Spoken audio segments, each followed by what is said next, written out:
Okay, so in this video essay, I will be talking about the geopolitical climate of the 1960s, and I will be hitting three main points, starting worldwide and narrowing it down to our country of America, so it hits a little closer to home. So my first point will be the geopolitical climate of the 1960s overall, worldwide, and what that looked like.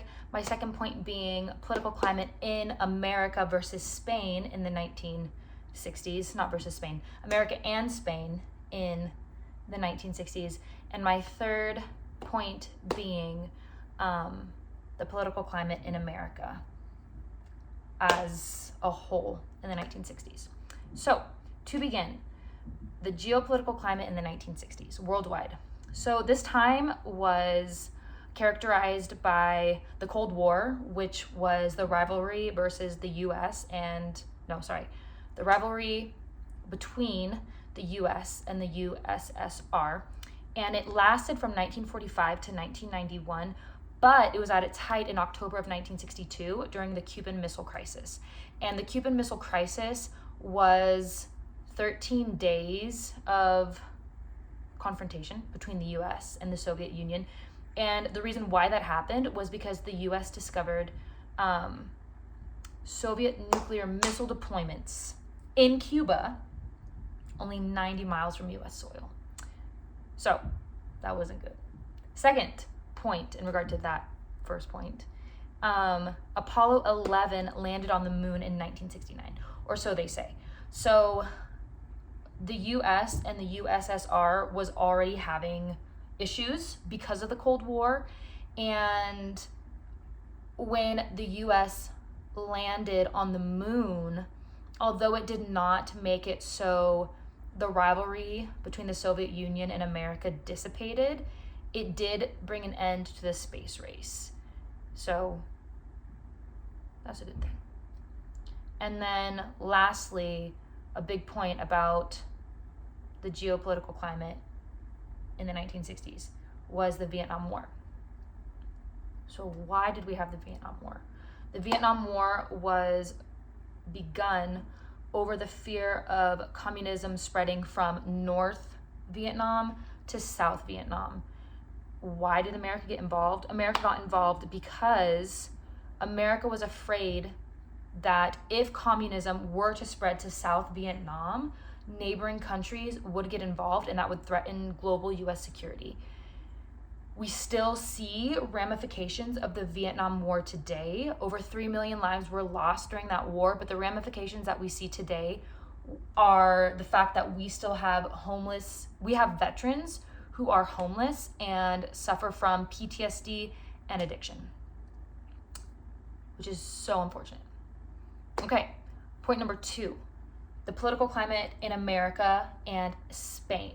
So at the time, there was, and I quote, a pragmatic alliance of convenience between America and Spain. And during this time, the US maintained strong ties to Franco. And Franco was a dictator in Spain, not a good one. And because the US maintained ties to Franco and the way that he was doing things when he was the dictator of Spain, there was a time of division.